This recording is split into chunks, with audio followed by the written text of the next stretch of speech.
The stage lights of America's Got Talent flicker as the announcer calls the next contestant, Mang Ernesto, a 68-year-old carpenter from the Philippines. Slowly, a small framed man with weathered hands and gentle eyes walks onto the enormous stage. He wears a plain button-up shirt tucked into his old slacks, the kind of clothes he would normally wear while working in his carpentry shop. The massive crowd stirs with mixed reactions, some smile politely, others exchange doubtful glances. After all, talent shows often bring in young, energetic performers.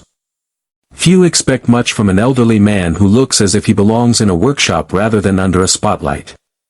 Simon Cowell leans forward and asks in his usual straightforward tone, "Tell us a little about yourself." Ernesto, speaking with a soft Filipino accent, explains that he has been a carpenter all his life, building homes and furniture to provide for his family.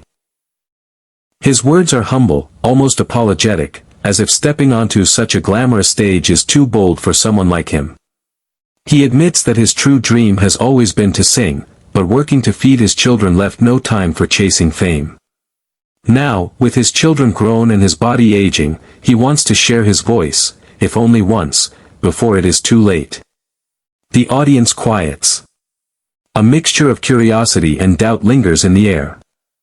Can this old carpenter truly deliver something extraordinary?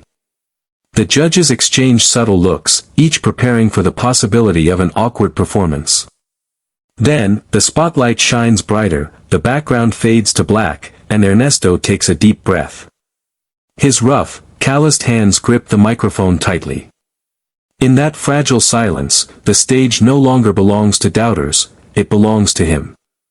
The theater holds its breath as Mang Ernesto closes his eyes, steadying himself against the weight of the moment. For a heartbeat, the only sound is the quiet hum of the microphone. Then, from deep within his chest, a single note emerges, low, rich, and full of raw emotion. The effect is immediate. The doubtful murmurs from the crowd vanish in an instant, replaced by gasps of surprise. His voice carries decades of hardship, sacrifice, and longing, every syllable resonating with the life of a man who has worked tirelessly, yet never abandoned his dream. He begins with a Filipino ballad, an old song his mother used to sing when he was a boy. Though most of the audience doesn't understand the words, the emotion behind them is undeniable. It is the sound of love, of loss, of dreams deferred. The melody flows like water, washing over the theater and silencing even the most skeptical faces. Slowly, Ernesto transitions into an English classic, his accent soft yet soulful, each lyric piercing the hearts of everyone listening. The judges lean forward in awe. Heidi presses her hand to her chest as though to keep her heart from bursting. Sophia shakes her head, smiling through tears. Howie whispers something under his breath, utterly stunned. And Simon, the man known for his icy composure, rests his chin on his hand, eyes fixed intently on Ernesto. There is no trace of mockery, only respect. The audience rises to its feet long before the song is halfway finished, clapping gently at first, then erupting into cheers. Yet Ernesto keeps singing, his eyes closed, his face tilted upward as if he's offering his voice to the heavens. At that moment, he is no longer just a carpenter, he is an artist finally stepping into his destiny. As the song moves into its middle verses, Mang Ernesto's voice grows stronger, like a storm gathering power. The audience, already captivated, falls deeper into the spell of his performance.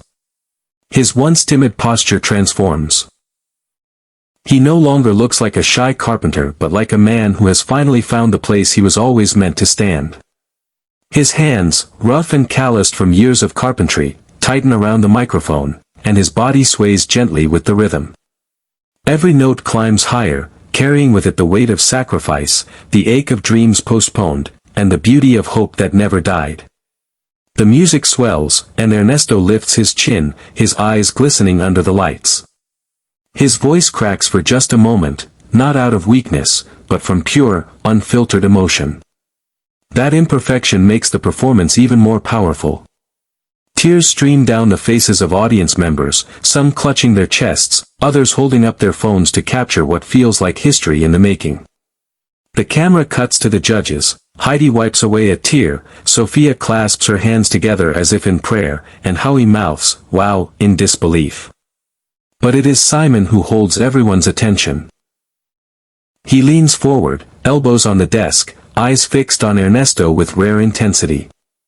The usual wall of sarcasm is gone.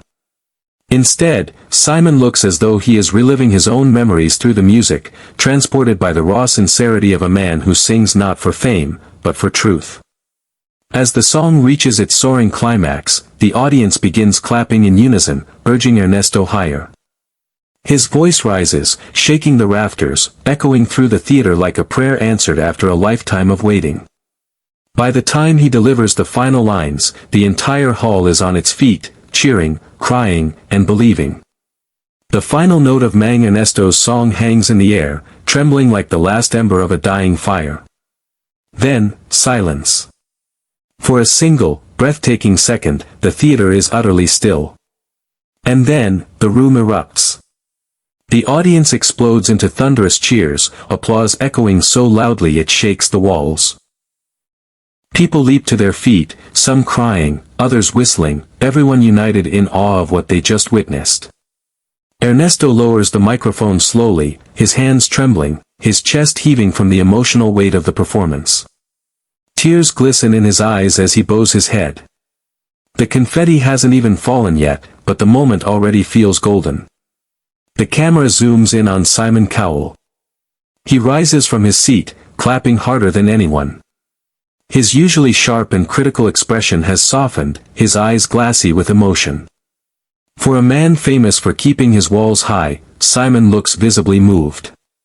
He points at Ernesto and says, voice thick with sincerity, "That was one of the greatest auditions I have ever seen. I've been waiting for something like this my entire life." Then, without hesitation, Simon slams his hand down on the golden buzzer. The hall erupts into chaos, shouts, screams, claps, as golden confetti bursts from above, raining down in a shimmering storm. Ernesto's knees buckle, and he collapses to the stage floor, sobbing uncontrollably, overwhelmed by the moment.